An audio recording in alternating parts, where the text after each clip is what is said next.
Oke, yang kedua kita akan belajar tentang unsur intrinsik dan juga ekstrinsik dari hikayat. Ibu sudah yakin kalian sudah pernah belajar sebetulnya tentang intrinsik dan ekstrinsik. Apa saja itu kita tinggal merecall ulang, mengingat kembali garis besarnya saja. Nah, yang pertama kita akan berbicara tentang unsur intrinsik. Apa sih Bu unsur intrinsik itu? Nah, siapa yang masih ingat? Dari asal katanya in itu berarti dalam gitu ya. Nah, intrinsik adalah unsur-unsur yang membangun karya sastra itu sendiri. Nah, untuk kita bisa memahami sebuah karya sastra, kita mesti mempelajari nih dua-duanya. Apa saja yang termasuk dari unsur intrinsik? Ada, Ibu tulis ada 7. Mulai dari tema, tokoh penokohan, latar, alur, gaya bahasa, amanat, dan sudut pandang. Akan kita coba breakdown satu persatu. Yang pertama yang akan kita pelajari terlebih dahulu adalah tema. Nah, berbicara tentang tema, sebetulnya kita sering mempelajari tema dalam berbagai jenis teks. Nah, poin utamanya adalah ya memang gagasan yang disampaikan pengarang begitu. Nah, apa yang ingin kita ketahui dari tema itu adalah apa sih sebetulnya yang diceritakan, bukan siapa yang diceritakan. Ini yang berbahaya ya.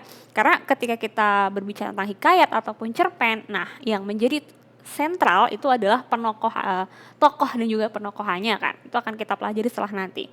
Jadi fokus pada apa yang diceritakan. Apa saja Bu sebetulnya yang menjadi tema? Ada banyak. Kalau berbicara tentang Abu Nawas berarti temanya tentang ini 11-12 ya sebetulnya dengan nilai.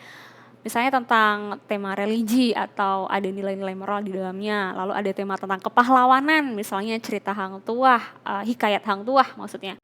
Lalu setelah tema kita akan fokus pada tokoh dan juga penokohan. Nah, dari dua asal katanya saja ya. Ini bedanya apa Bu? Nah, kalau berbicara tentang tokoh berarti kita berbicara tentang subjeknya, yakni pelaku yang ada di dalam cerita. Sementara penokohan adalah watak, sifat, dan karakter yang diberikan kepada setiap pelaku dalam sebuah cerita. Nah, untuk bisa mempelajari baik dari tokoh dan penokohan, utamanya penokohan ya, itu kita bisa mengamati dari ciri fisik, kemudian lingkungan tempat tinggal, dan bagaimana tokoh itu bertindak atau cara bertindak. Nah, contohnya bagaimana kalau misalnya berbicara tentang tokohnya itu Abu Nawas, begitu ya. Nah, bagaimana penokohan dari Abu Nawas? Oh, Abu Nawas diceritakan sebagai seorang atau sesosok manusia yang cerdik, kemudian cerdas. Ada juga misalnya Hang Tuah begitu.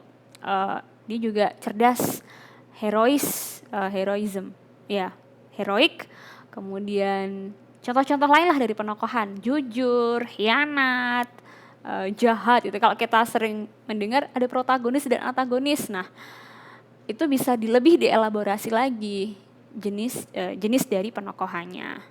Yang selanjutnya setelah dari tokoh dan penokohan, latar. Nah, udah sering banget mendengar dan juga mempelajari bahkan.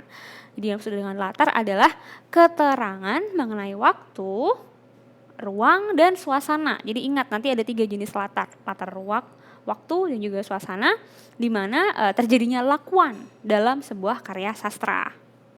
Nah, misalnya kalau kita nanti atau sudah kemarin belajar struktur, nah pada bagian orientasi nanti akan bisa kita temukan yakni tokoh dan juga suasana atau tempat di mana kejadian dari lakuan cerita itu berlangsung. Selanjutnya setelah latar kita akan mempelajari alur. Nah, yang dimaksud alur juga sudah sering sebetulnya. Ini pengembangannya di jalan cerita atau bagaimana jalanan peristiwa dalam karya sastra itu bisa mencapai efek tertentu. Nah, ini bisa diwujudkan atau bisa terjadi oleh sebab-sebab hubungan dari konjungsi. Misal hubungan temporal, waktu, kausal, atau sebab akibat. Nah, ada 4 jenis alur anak-anak ya. Alur maju, Alur mundur, campuran itu sudah sering, bahkan mungkin sudah di luar kepala. Nah ini yang keempat kemarin sudah dibahas yang menjadi perbedaan antara cerpen dengan hikayat. Yakni kalau di hikayat alurnya ini memiliki bingkai. Artinya dalam sebuah cerita yang Abu Nawas 1001 Malam itu terdapat beberapa cerita-cerita yang di dalamnya sehingga menyusun satu buah cerita utama tentang Abu Nawas. Bisa dibayangkan ya. Oh iya, nama lain dari alur maju nanti bisa dikenal sebagai alur progresif. Sementara ciri lain dari alur campuran, alurnya maju mundur, itu juga bisa loncat-loncat. Sebagian nanti maju, setelah itu mundur lagi, atau di awal maju kemudian mundur, atau mundur dulu baru maju gitu ya. Berikutnya yang akan kita pelajari setelah itu sudut pandang dulu deh. Nah, berbicara tentang sudut pandang berarti point of view. Ini bagaimana sih cara atau pandangan yang digunakan pengarang untuk sebagai sarana menyajikan tokoh, tindakan, latar untuk membentuk cerita. Nah, ada dua jenis ya yang selama ini kita pelajari. Ini orang pertama, sudut pandang orang pertama dan sudut pandang orang ketiga. Hayo, siapa yang masih ingat bagaimana ciri atau contoh ketika menggunakan sudut pandang orang pertama? Nah, kata benda apa yang digunakan? Hayo. Oke, orang pertama aku, saya, itu ya. Itu kalau yang tunggal, kalau yang jamak kami, kita. Nah, itu yang untuk yang jamak tadi. Jadi aku ini betul-betul mengalami apa yang dirasakan, apa yang dialami, apa yang diperbuat dalam sebuah cerita. Nah, kalau orang yang ketiga, iya, contohnya adalah ya, dia, itu untuk yang tunggal, mereka, itu kalian, itu untuk yang jamak. Nah, di sini berarti pengarang berada di luar, dia menceritakan sebagai seakan-akan sebagai orang lain gitu ya. Bu, kalau begitu ada orang pertama dan orang ketiga, bagaimana dengan sudut pandang orang kedua, Ibu?